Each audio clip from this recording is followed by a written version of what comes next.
go. Hey, how's it going, Chris? It's good. I just did this road trip to kind of your hometown, just so people know. Back to Jamie was living in Iran until the Ayatollah took over, right? Or before the time. Before Ayatollah. that, yep. Then he moved to Lima, Ohio. Lima, yes. It's not Lima, Booming, it's Lima. Lima, well, yeah, Lima, Peru, Lima, Ohio. Right? Exactly, yeah. okay. And then he moved to Fort Wayne, Indiana, which I had never been there before, but I was there this last week to visit the world's largest music store. Yeah, and which was a lot of fun. Yeah. You know, they advertise 44,000 guitars. Wow. Did you count stock. I didn't count them, no. Yeah. I didn't see 44,000. I was ready to say 44,000 is a lot. That is a cool place, though. Yeah. It's like a mall. They have like a sports clinic. They have like a spa and salon. In the music store? Yeah, so it's like you walk into this big building and kind of you got the music store, then you got a food court. Really? You got other things going on. I might have to go down and check this thing out. It's pretty cool. I mean, it's, the music store is very cool. I mean, it's kind of like the thing that most musicians want to go to in America. But, it's like you want to go to the Rock and Roll Hall of Fame and you want to go to Sweetwater. You know, they're both relatively close to each other. That's amazing to me because I don't think maybe Sweetwater was a smaller store when I was there years ago. I mean, it's been 20 years ago. But, I remember I drive by it on the highway and I look and go, oh, look at that, But whenever I go visit friends or go back for a class reunion or something like that, but never have went in. I never would have thought there would have been a spa. You should go in. They have a Downbeat Cafe with a Freebird chicken sandwich. Freebird. Was it good? It wasn't free, but actually I didn't try. I was saying to my kid, I'm like, well, it's a Freebird chicken sandwich, so it's not really free price. Did you have to go, Freebird? Yeah. Freebird! And the chicken's not really free because the chicken's on a sandwich, but... right. So, but actually we didn't eat there because we tried to go somewhere else, and so... But it was cool. It was very cool. They had a lot of fun stuff. Yeah. I mean, they had like a whole section for guitars and drums and keys.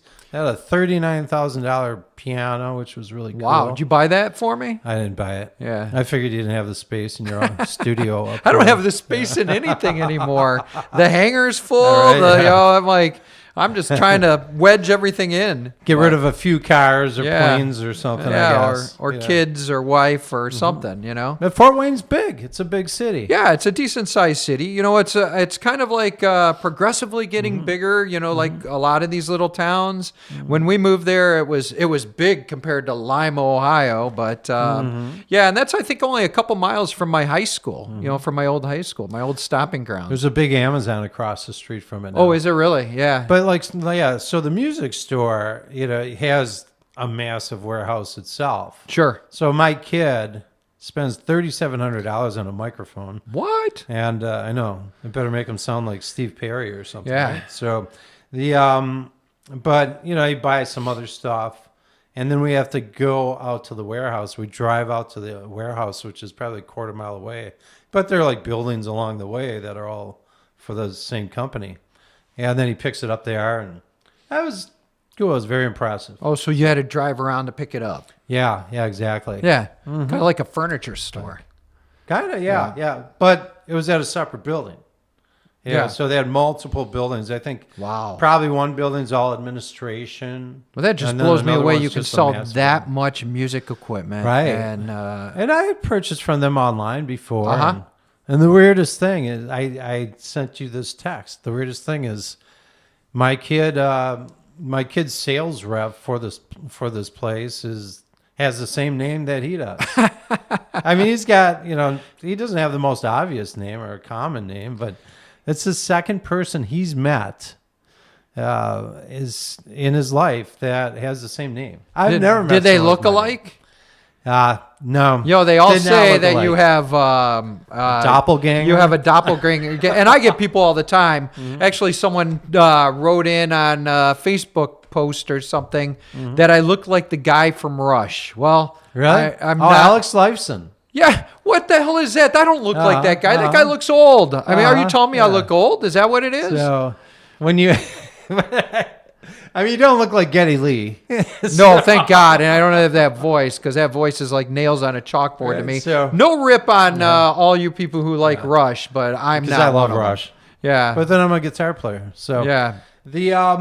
Anyways, but yeah, so a few years ago, my kid was moving into his apartment down by Belmont University, and he was like, "Oh, I guess I didn't have to pay security deposit." I'm like, "Oh, that's good," because he didn't really have the money to pay it.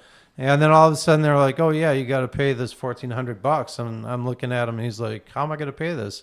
Someone comes along with his name, and when he was born, I bought his domain name. .com and Yep. And someone came around. He was a webmaster for this large company, and he's like, "Yeah, I see you're not using the domain. I'd like to buy it from you." And pennies from heaven just came falling out to help him pay that security deposit. Answered his prayers. Right? Isn't Yep. that funny? So he got to meet two people with his name, and that's pretty cool, I thought. Oh, did he meet him? Like they came? Well, they talked on the phone okay. and chatted and Face stuff. to face? It's Okay. like, yeah. So Have you looked at the website? What's it doing now? I don't think he's doing much with it. I think he just uses it so he can have the email address and Oh, stuff okay. along with Yeah, it. So I get it. Yeah. Customized. Right. Yeah. So anyways, okay. So Yeah. here's something I heard. I heard some report that was talking about the economic output per person in Germany, Yeah. and they're like, Sure. it's lower than almost every state in the country. And so I had to look into this. I'm like, Sure. how could because you think of I think of Germany as like an engineering, right? like It's like central spot. Every car that I've had that's been German has been well designed, well put together. you think of these But- Mercedes, Right, and, sure. you think these guys are Porsches, getting paid well. Right. Audis, whatever comes out of there. And actually, I think a German company now owns Lamborghini. And Oh, do they really? Yeah. Okay. Well, Volkswagen owns them. Yeah. Okay. But So the average economic output per person in Germany is actually lower than the least productive states in the United States. Almost. sure. Germany's 2024 GDP per capita is somewhere between $55,000 and $56,000 after you account for all their free stuff that they get as a semi-socialist country. So when you look at that, Mississippi is the only one that's lower than that, with a personal GDP of $53,000. Isn't that interesting? Yes, and then you get up to Arkansas, 60,000, West Virginia, 60,000.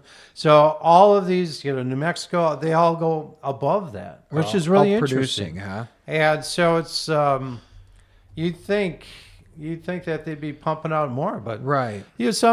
and I'm not an expert at it, but the No rip on Germany here, but yeah, definitely not a rip on Germany, but Western Europe in general, they love to talk about how much time off they have and everything, Right. and it's like and then they love to critique every other nation, right? Like, oh, you should be doing it our way, And so Germany's had some pretty, obviously throughout the last 125 years, Germany's gone through some crazy economic times, obviously. Right. So right now, Germany's been grappling with prolonged economic challenges, often described as its deepest post-World War II crisis or a period of stagnation. Yeah.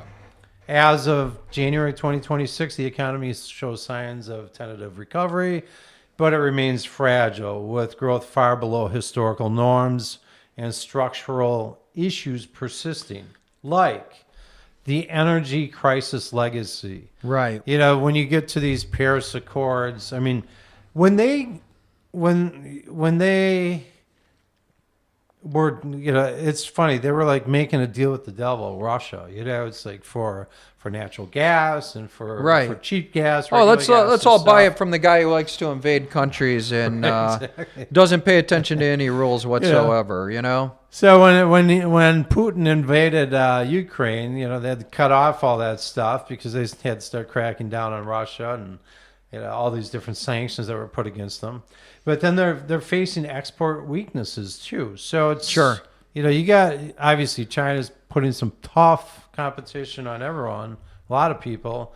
But these cars, these from the Audis to the BMWs and Porsches, if you have weak economies, which I mean, we've been for probably 3-4 years. I mean, economies across the world have been struggling. Yeah. Partly because of all this COVID crap. The others, all the crazy spending these governments have been doing. And then you have demographics. And well, let's say labor spending shortages, without right? any cuts. Right, exactly. And then you get inflation, and then it's this bad cycle. And stagnation. So, and labor shortages. So, which is another problem. Asia's got it. America We've has got it. Western Europe. People aren't having enough kids.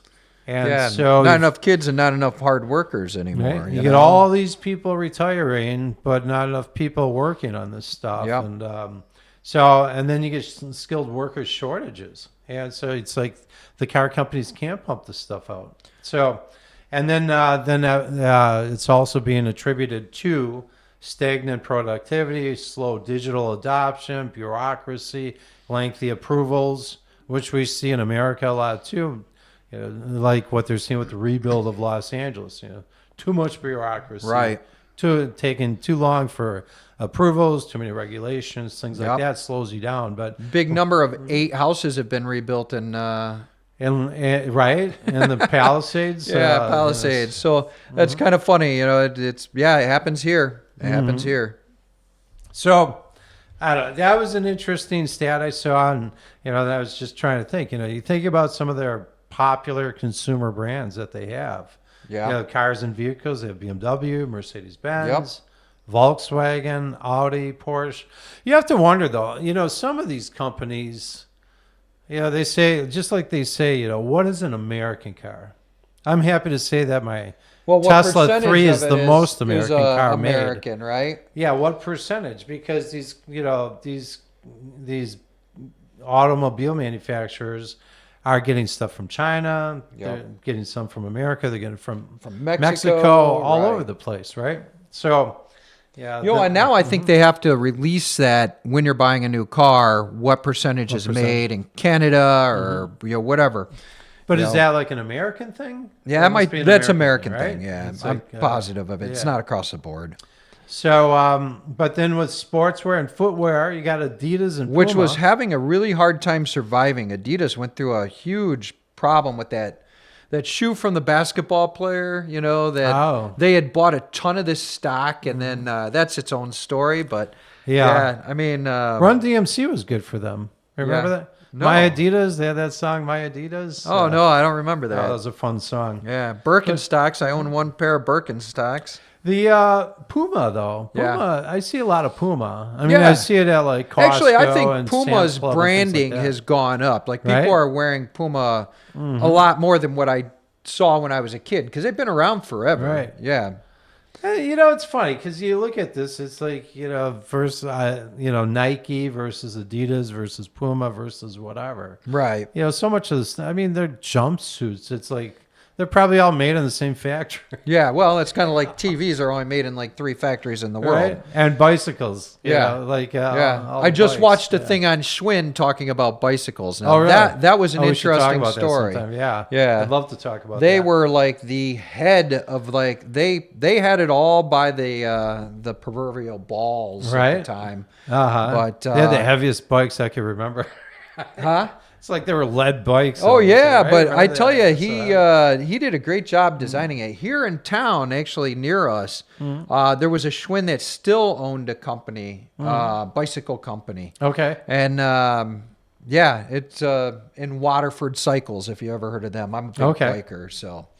But okay, so keep going with the German side of things. So then we have for candy, we have Haribo, the gummy bears, bears. We even have Haribo in Wisconsin here. There's Wisconsin, you see this massive building. Yeah, and it's funny because I think it's an interesting building because it's separated by a walkway, and there's 2 evidently different buildings and a walkway between them. And I'm wondering if maybe some process here can't go to some process here. Maybe one's bagging and one's mixing. I don't know anything about gummy bears. But I mean, you just noticed that one bill, that big monolith up on, along the expressway. It's funny how so many of these communities say, well, you can only have so much signage, but somehow they got away with the whole side of the building. Yeah, I mean, it's probably 30, 40-foot tall letters. Yeah. Massive. Yeah, if not bigger. Right. So personal care, they have Nvidia, yeah, which is pretty popular. And then you always got to think about the German beers, right? Yep. Beck's. I like Beck's. That's always been one of my favorites. Not much of a beer drinker myself. Paulaner, Warsteiner, Kronbacher, Bitburger. Yep. All those things you'll find in Munich for Oktoberfest. Yeah, what happened to Heineken? Heineken's like Dutch. Is it Dutch? Okay. Yeah, I think so. So it's I think you're right. Now I think about it. I always thought Beck's was close to Heineken, though. Yeah. I always thought they were kind of similar. Right. So anyways, Germany obviously has a lot of products that are out there around the world, but maybe a lot of their production maybe outsourced instead. I always thought, for years, Germany was kind of on the cutting edge of things, and now I think they've kind of faded into the background. I think they got sucked into a lot of this green energy, political rhetoric, open border kind of things. Because you hear about these. I mean, you hear about some of these things like in Germany and other places where all of a sudden you get very unsafe neighborhoods where a lot of these places where you could go wherever. You know what? And I have to say, I've been to Germany once, right? Mm-hmm. But it was gorgeous. Mm-hmm. I mean, they really have beautiful landscape. Mm-hmm. The tourism, I want to go there for Oktoberfest some year just to see how that all goes together. Right. But yeah, I mean, really, you guys have absolutely incredible landscape. Right. Yeah. And we'd hope that you guys would get back on your feet and you'd really, contribute a ton to the entire world, with United States or with the European Union or whatever. But and I think that their government's having a realization that they got to get back into, getting away from some of these bad ideas that drag them down. Right. Right. It's funny that you mentioned Oktoberfest, going to Oktoberfest, because I know this guy, he's from Munich, and that's obviously where Oktoberfest is. And we were at an Oktoberfest thing here in the Midwest, and we're doing the Oktoberfest thing with the big mugs and stuff, and then I see this game, Hammerschlagen. You ever see Hammerschlagen? Yes, where you hit the yeah. And I'm like, oh, they have Hammerschlagen. Let's go play that. He's like, Hammerschlagen? What is that? And I'm like, what do you mean you don't know what that is? You're from Munich. He's like, never heard of it. And then, so it's a big thing. At least in the Midwest, it's Hammerschlagen. You get a tree trunk, a chip from a tree trunk. And you're pounding these nails into, it's a contest, going around in circles, pounding them into the wood. Yeah, who can pound it in? Who can sink the farthest? It all the way, right? Yeah. And so after that outing, it did some research. Yeah. And found out that this game was created by a guy in Minnesota. Of course. In the 1950s or something. Okay. He was a German immigrant. Yeah. And he came up with this game. He made the game. There's not much to the game. It's a hammer, a nail, and a trunk. Yeah. I don't know if you ever got a trademark or copyright. Yeah. I had to get my Hammerschlagen. I sell the nails. Right? Yeah. I mean, it's got about as much thought into it as a game of quarters. Right. Yeah. It's what is the game where you whack-a-mole? Whack-a-mole, right? I mean, beat that thing. Yeah, exactly. So here's something interesting also outside of the beer thing. Yeah. Germany has a long history of innovation and openness in the sex industry. Well, good for you, Germany. You go. Famously opened the world's first dedicated sex shop in 1962. Wow. I'm surprised 1962 was the first one, I bet France and Italy were so jealous of that statistic, right? Yeah, right. The Germans came up with it, right? Yeah. Yeah, and they had some brands, international brands in that. Right. Fun Factory, Satis- Womanizer. Yeah, what is yeah. it? Satisfier? Womanizer. I get your Satisfier. Right. So it's like I saw this list and it listed the products that they have. I didn't feel the need to like memorize any of the products. Yeah, right. You can guess. You're like, you just went home and went, honey, get the Satisfier out. Get the Satisfier and the whatever else. And so I cut okay. it. Yeah. Oh, maybe not. So 2025 was a good year for a lot of advances in technology and everything. Sure. Yeah. And I think a lot of the biomedical community has been building on what's been happening over, at least a decade, and just setting the stage for big advances in the future over the next decade. Right. So I came across this list of lab-grown organs. Sure. And so this has been kind of a thing that's been in the works for at least 15 years, I would say. I don't know. Maybe even longer which than that. surprises me. How do they grow an organ? I'm going to have to look this up. Well, you had a chia pet, didn't you, when you were a kid? Yeah.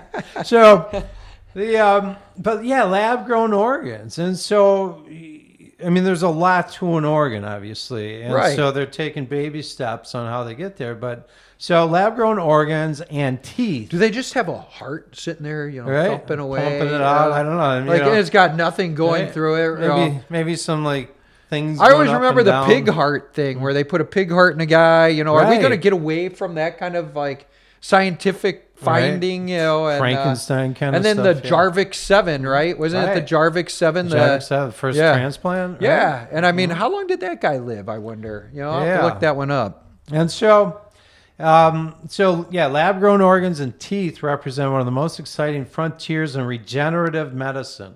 That's what they call it, regenerative medicine. Okay. They're part of a broader push using stem cells, tissue engineering, 3D bioprinting, and organoids to address organ shortages, transplant rejection, and dental issues. So you may have benefited from some of this already, right? Because I mean, one of the first things I was looking at was like, oh man, if I could have some kind of treatment to like rebuild my meniscus, that would be outstanding. Sure. Yeah. And I've had stem cell injections in my knees and my thumbs. So like what part of your knees? Right in underneath the kneecap to rebuild the cartilage behind it. Yeah. Oh, cartilage? Okay. Yeah, the cartilage, right? Yeah. Okay. And that seems to have been effective. It seems to still wear down, and you got to go back. I've went for 2 of them. I've also had, I got arthritis in the thumbs from manufacturing product. And one of my thumbs has come back pretty decent. The other one's still sitting there kind of like floundering around. So do you get, does insurance pay for this, or is it no, too new? right now, they won't pay for any of that, the stem cell, experimental, side of things. But Okay. I have a good friend of mine. He's an orthopedic surgeon. If you guys need a number, I'm happy to give it to you. He's a good guy, but he's the one who's been doing it, and he's kind of on the cutting edge. He goes and talks in other countries about his experience so far, and I mean, it's a really interesting concept that I think has a lot of merit. So the field has made huge strides in creating functional organoids, tiny simplified versions of organs from stem cells. Sure. But they're not yet fully transplantable, full-sized human organs for routine use. But they're getting there. Yeah. And so some of these things, you can have like a basic tissue, but I could kind of see this, if you can grab, if you can start building tissue, but tissues are different, right? Because they were like, they do talk about how they're making advances where you can like actually grow, like, you got your kidney tissue or something. You can start growing it from there, or a different organ, and you grow it, and it's like kind of got that blueprint there and stuff. Well, they do that with stem cells too, because mine are now banked. And Okay. so they'll recreate my stem cells. But the stem cell they get from your spinal cord, or where No, do they get it? pull it from the fat from the fat, and they spin it down, right? Okay, and then they get the the stem fat by cells. of the organ that you're working on. No, or the fat? no, just the fat from your body. Okay. Yep. And so it's got some kind of like structure or like kind of almost like a DNA thing to say how things work. Pretty much they recreate it and then but- they re-inject it into your body. Okay. And they keep your originals banked in a location other than here. So so some of these new mini organs actually have functioning blood vessels. Sure. Which is a big. I mean, that's got to be a massive achievement just there. You know, That's you could be to me that's growing amazing, something, and right? it's like I'm gonna go look up after this and see about like what does this stuff look like when it's how Right. is it being And it's coming from how all is it being different manufactured? You know, talking about that. And it's not just coming out of one lab; it's coming out of tons of labs, and they're all coming up with their own solutions. But you know, with the more basic organs, they say like like the bladder and skin and things like that. You could see that you're like, well, if you can like recreate the skin, you can cut out some whatever, some cancer, whatever, replace it. If you need to do that without it like just growing back or whatever. But if you do have like if you need to rebuild an organ, I could see if it's got cancer, you cut it out, and maybe they're rebuilding it, and with this new tissue that can grow out. But here's another thing: is that they're coming out with 3D bioprinting. So funny. I was just gonna talk about that. Can you imagine? Right? I mean, it's like you're like printing organ. It's like they're like millions and millions and millions of cells, billions of cells, just like in small like parts of your like body. And like, how does a 3D? It's like I just think of like. You look at a regular printer, it's like how many dots per inch, right? Right. I mean, it's like all of a sudden you're dealing with billions. Yeah, I don't know how they pieces, figure right? out the structure of that and manipulate it into an organ or. So you can that like blows me theoretically away. build, in the future, you can probably like 3D print a heart and do a transplant with it. Sure. Isn't that crazy? Yeah. I always wondered, because you have your DNA signature and all this stuff. If you put in like other organs from other animals or people or whatever, could you make it how stronger? does that? Can you make it? Can you genetically, right? You manipulate probably that can, so right? that heart will last forever, or If so it's we'll all a be just 3D, pieces right? and parts of what our original self were. $6 million man. Yeah, right. Oh, I'm sure it'd be Adjust more it. than You 6 gotta million. adjust for 6 million inflation. seems cheap, Need to right? adjust for inflation. Man, that's like changing a fingernail or something now, right? Right, exactly. So it's just mind blowing to think that you could possibly 3D print an organ and do a transplant in the future. That's Right. pretty exciting. It is. So, I mean, what a breakthrough that really is. And so I think one of the funny things is lab grown teeth.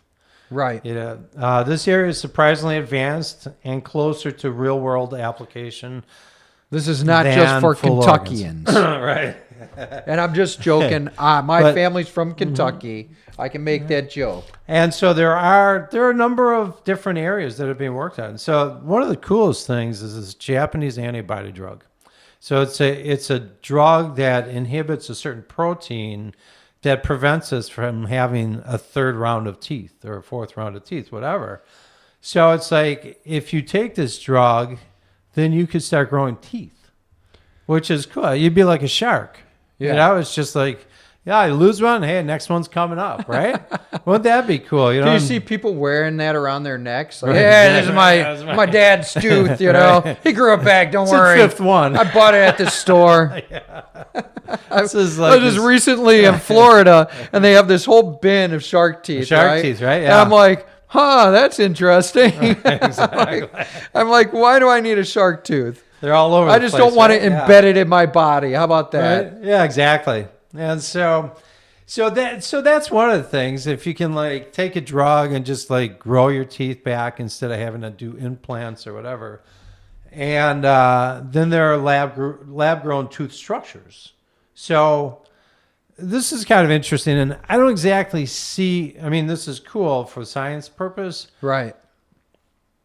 I don't have any implanted teeth, but I hear about friends who've had these porcelain Oh yeah, sure. Implants, veneers, right? You Right? know, Yeah. porcelain veneers. Where Well, like the whole tooth. It's Yeah. like in a screw. that don't goes yeah into they your- they screw it in, Yeah. then they attach it somehow. You know, with adhesive. I wonder what would be better. You know, like a lab grown tooth. You know, Yeah. that they insert, or just one of these porcelain ones, because. I mean, the lab-grown one may have a nerve, but like porcelain doesn't have any Sure. nerves or anything. Yeah. And if it's just a I mean, strong, you'll know if you've seen someone with a full porcelain veneer, man. It is like their teeth look like almost cartoonish. Okay. They're just so perfect. yeah. So But that's like what they're doing with pigs, right? You know, Right, they're so- putting human teeth in pigs. that's the other thing. Could you Tufts imagine that, University like grew, right? Yeah, with a big Like bright smile. big old, Austin Powers kind of smile. Yeah. Tufts University grew human-like teeth in pigs using human and pig cells to study regeneration. That's really interesting. So, maybe the pigs are like, hey, I got some molars now. Maybe I can chew bacon. It's like, They become cannibals of their Right, own exactly. kind. Yeah, he's got good- yeah. He's like chewing gum and stuff. blown bubbles. Right. Yeah, it's So- interesting that they used pigs. Right? You know? Yeah, I don't know how they come up with a pig. Yeah, I mean, I'd have you'd probably think that gone they'd with be like dogs, monkey with human or teeth. something Yeah, like that. or monkey, right? But You know. I guess there are more pigs running around. Yeah, Pretty easy to get a hold of. probably, right? Yeah. So another cool thing in medical technology is Neuralink. And Yeah, most people Neuralink. know what Neuralink is. yes. Elon Musk's Neuralink. Right. I mean, one of his many like technology ventures that he's got going on. And I've watched videos. I've watched like people talk about like how Neuralink has changed their lives. If you have ALS, you're paraplegic, Or could change their lives. I mean, prospectively. Right. It just Yeah. seems so, I've seen the videos and you see like, they're going into the skulls and stuff. That just like makes almost anyone cringe, right? Yeah, but what gets me is, okay, so ALS or, MS or anything like that. I Right. mean, if there's spinal cord injuries, how do they fix the spinal cord from the Neuralink? Well, so that's one of the things I was wondering about. And actually, I don't have an exact answer, but they say there are no external wires needed. So, they put the electrodes in the brain in the right spot, and somehow they're like getting into the spinal column, maybe past the damage or the Yeah, I wonder if paralysis they're just happened- jumping it or happened. how they're doing that. Because these people are playing video games, they're browsing the internet, they're posting on social media. Or is it they're just all like they're still, wheelchair bound, but at least now they can actually do Right. things with their brain. Yeah. You And know. so I think they can get there. I mean, obviously, this is a massive undertaking. And maybe needs a deeper dive probably from it'll us. take another half century to really Yeah. get people working. Well, what gets me is, and I guess I have the fear of someone cutting into my head to put this like little Right? unit into Just my the thought, head. like is painful, right? And it's it's like, oh God, what a headache. but right. Yeah. But and that's the cool thing. I mean, that's where like really we've seen like how much we've like learned about the brain in recent years. Right. It's like I swear when I was a kid, people were like, I don't know, it just works. Yeah. It's like, Well, and the other thing is, how much of our brain do we really use? I Right. mean, because that was the other thing. A lot of times people would be like, well, we only use about 30% of our brain. Right. If we get to how understand do I it, get the maybe we 100% optimize usage? it, right? Right. And so that's, but yeah, so, and they're like these sections of the cortex, it's like this area is going to handle like executive decisions, Right. or like your personality, and these are going to handle senses and all these different things. And so there's even like this, kind of coordinated use that has to come along with it, right? Sure, right. So if you're allowing someone to be able to use their hand, again, it's physical. It's like the motor, but it's also got to have the sensory because you Right. can't put your hand on a hot stove, right? So, Yeah, right. So you have to have these, this collaboration. And that's something I guess we'll know with time as Neuralink becomes more and more, evident in studies and use. and uses. So because in 2024 they had 3 people using it. In 2025, But see, the funny thing is, now I'm looking at this. It says, they got them in playing games, browsing the internet, posting on social media, controlling robotic arms, not their arms. right, Unless they're replacing their existing appendages with robotic type, that could be, brainwave arms, right? Or how do you maybe an put- exoskeleton that is controlling what their current arm is. right. Yeah, and so that's some of the details that we don't know. Yeah. Exactly everything that they're doing, and but the physical, getting to the physical, appendages or extremities or whatever is, that would be amazing. Yeah, absolutely. So, if they're playing chess in Civilization, they could be communicating with a computer. Sure. They could be wired into a computer to play. Obviously, browsing the internet, you can tell a computer what you want to do and stuff. Right. So the big stuff, just pulling it out of your brain, giving it to a computer to do. So, Right. But so 3 participants in 2024, 2025 saw 12 participants, and now they're 21. There's probably a good long line of people ready to jump into it. Because if you're a paraplegic, I guess, it's right. like, If what you've do you have got to lose? I guess, for me to do it or for you to do it doesn't make a whole lot of sense, but absolutely. If you're like, Superman, Right. Christopher Reeves, that would have probably made he probably would have made an effort difference for in it, the quality, right? Yeah. And so now they just recently launched the voice component, which maybe that's talking through a computer or something, but a computer or like a speaker attached to the person, or Right. whatever, I'm sure. But and they are reporting no serious device-related adverse effects. So Wow. Congratulations. yeah. Let's hope this thing goes a little farther Right. and we get a lot of use out of moving mankind to a new future. this. Right? Well, we hope. Right. It's one of the many things, and so it's just awesome. It's amazing to see Musk, how much he does. It's amazing to see, and I know a lot of people don't like him and, whatever, it's amazing to see how many things he's really contributed to mankind in a short amount of time. No kidding, right? He's got a great vision. It's like a lot of people think, man, he's doing, SpaceX, and he's got Grok, which now are going to be merged. Obviously, he's got X, he's got Tesla, he's got Starlink, and it's like he's got Neuralink. How does this guy sleep? How does he keep pumping out more kids? Maybe it'll be like they'll have Neuralink and they'll all be Right, programmed to, do everything and become part of his Musk army. And I just heard that he's closing. So you have a Tesla S, right? Yep.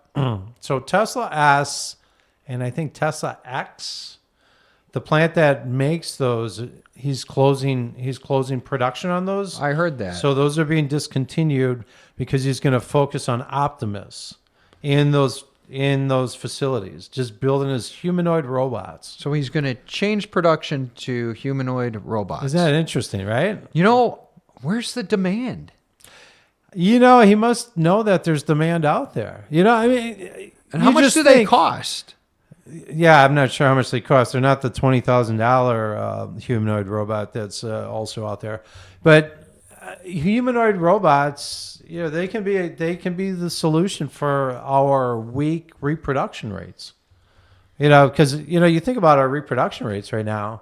They've been bad, and I don't see any reason. There's nothing to tell me that it's not even going to get worse from what I've seen out of the young kids today. Right. I actually answered my question here. 20 to 30,000 per robot.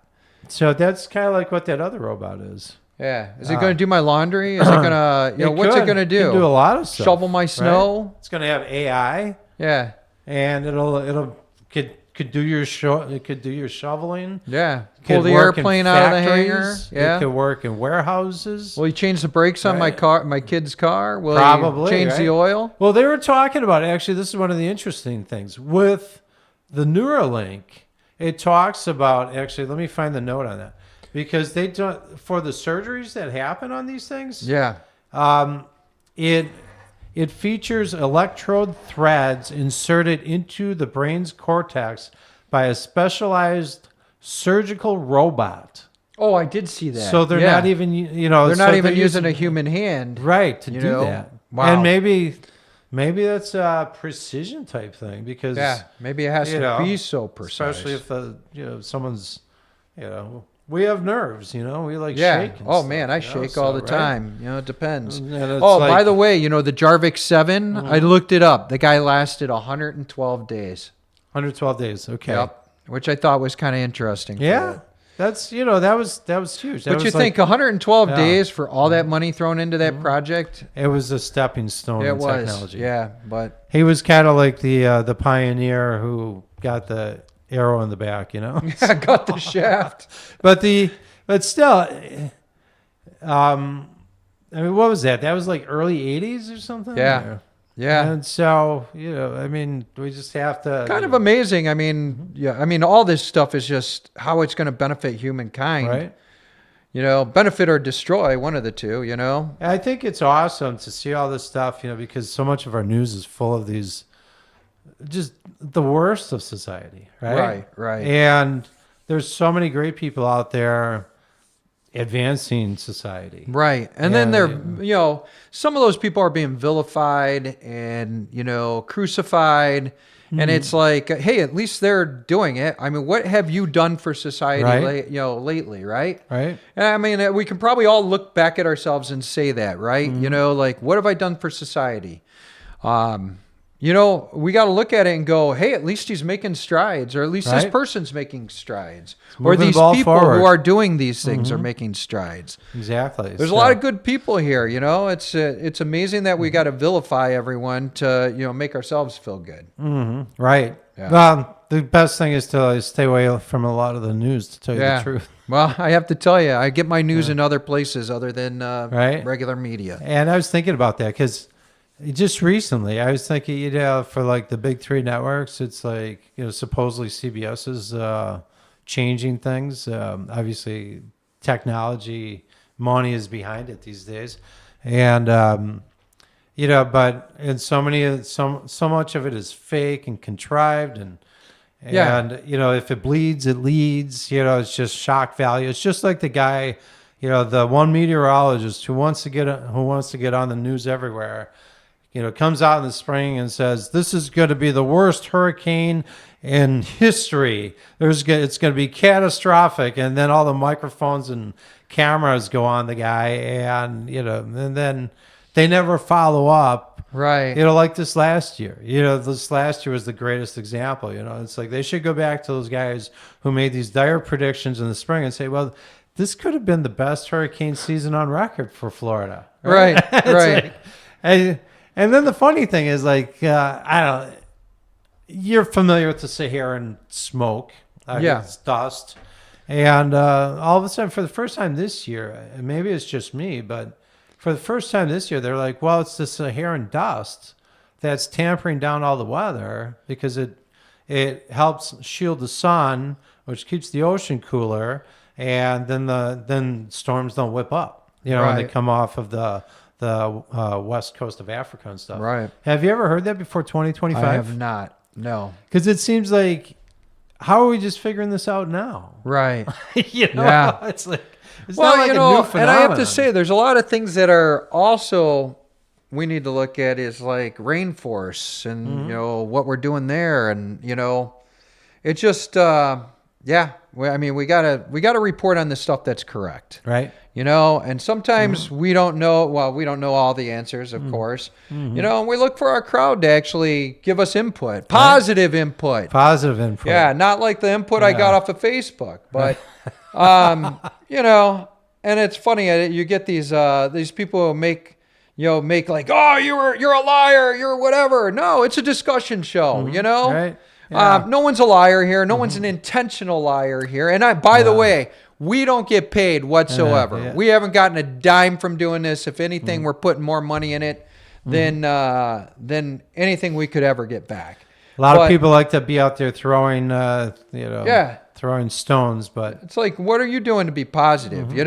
And it's like, if you look at a sound bite That's not the whole story. You know, these medias are cutting up this stuff and they're throwing it out and they're like showing a guy stabbing someone and then you don't know what the story is before that, right? You don't know the backstory at all. Yeah, you know, it's like it doesn't make sense that you're going to judge someone by 10 seconds of a video. And so much of the time it's agenda driven like that. Yeah. You know, they just use the portion that drives totally their agenda driven, Yeah. you know? I mean, I can give you 1,000,000, and if you want, I can give you 1,000,000 episodes of what I'm talking about here. But it's like, if you just listen to 10 seconds, you can make anybody look like a villain.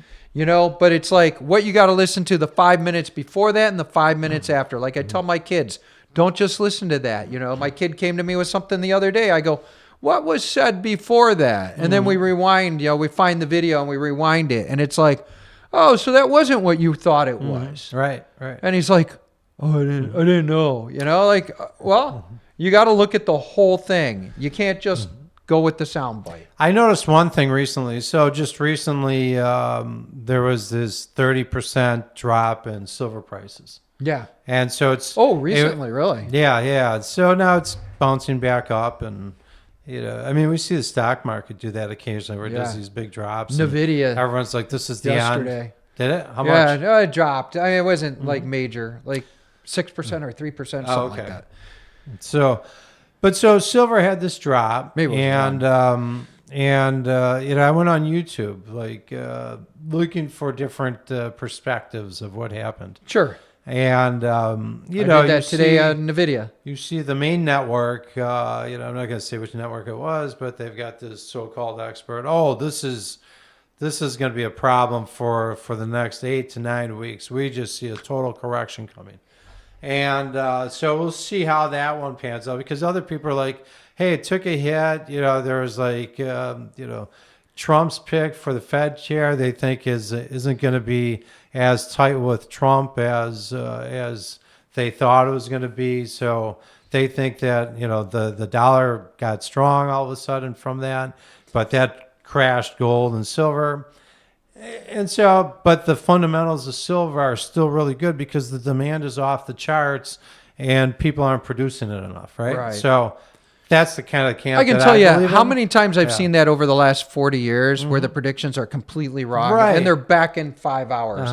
And it's kind of like Warren Buffett says, you know, he's like, man, it's a sale. If all this shit's going down, buy it. It's a sale because we know one thing in history, it repeats itself. It's going to go back up. That's exactly right. And so that's funny because when it dipped the other day, I was telling my kid, I had to buy some more of this stuff right away. I did, but it did. What happened with silver so far is that it's probably, you know, from its low a few days ago, it's probably up, you know, maybe 15% again. You know, it's working its way back up. Obviously, 30% drop takes a lot more to make up for that 30 because it'll happen over time. Yeah, and so it's just like that's what I hope because I just want to see the main network be wrong. But then that same person will probably be on there. See, this is exactly how I predicted it. You know, it's funny. And going to like my parents, you know, my parents are, you know, they're older, you know, they've kind of like got these things in their mind, you know. And my dad one time said, no, the market's down or whatever. I've lost $250,000. And I go, Dad, did you sell it? Well, no. You haven't lost anything. You only lose. That's what they say. You only lose if you sell it. It's a good time to buy more. Yeah, right. Throw some more money at it, Dad. Right. But, I mean, it's like in our lifetime. I mean, I think that especially like when, you know, we were, you know, our kids were being born, you know, I remember putting money into like education, IRAs and stuff. And that was right after the dot-com bust. Right. And it took a long time. You know, it took quite a number of years for that to like build back up. But other than that, you see these run-ups and they do a setback, but 3 months later they're like, they're back. Right. You know, and it's like it's funny because like Nvidia fell the other day, like decently, and I'm like, well, I'll buy some more. Which, all right, so it's back down to where I bought it the second time. But you know, whatever. You know, it'll go back up. I'll get my money out of it. You know, but you still see these PE ratios are good. Yeah, on a lot of on a lot of these. It's not like we're not going to need NVIDIA's chips, you know? When we had the dot-com bust, the PE ratios on these stocks are just way out of whack. Right. I mean, they're so unjustified. But you still look at it because, I started thinking last year, I'm like, I wonder if we're due for a crash. But then I started looking at the details. I actually thought we were. Start looking at it. They're like 15, the PEs, or even less than that. You're like, that's good. Yeah. I mean, I'm no expert, but I know that people like those kinds of numbers. And so it's not like 45 to 1. Right. It's so they're making money. Obviously, a lot of companies are becoming more efficient because of AI, presumably. Right. And, Well, and by the way, don't take any of our investment advice. All we're here is to create a conversation, get you guys into the mix, and hopefully we'll get some information from you guys. Mm-hmm. But, bet big on, no, just kidding. I'm not going to say just that. Like the intro says. Yeah, right. Don't take any advice. Yeah. From two idiots like us, right? But we appreciate you guys tuning in. You can listen to us on any of the major podcasts, Spotify, Apple, YouTube. Yep, we're on there. Like, subscribe, ask questions. Try to keep it not negative. Keep it civil, people. Yeah, keep it civil. This last Facebook thing, I'm like, I cut off the comments because I was like, I'm done dealing with it. It's like, I'm an idiot. You guys got me, right? Yeah. So, and that was funny. People were pissed off, just to talk about it. People were pissed off because at a 10-second sound bite that wasn't even what the show was about. Or you said that you didn't get where they were getting their electricity in Norway. I asked a question. Yeah. You know what? We're allowed to ask questions, but I now know that everyone's smarter than me out there in internet land. So, you know what? If you guys want to chime in that you guys know more than me, that's fine, because there's going to be things that you know more than me about, right?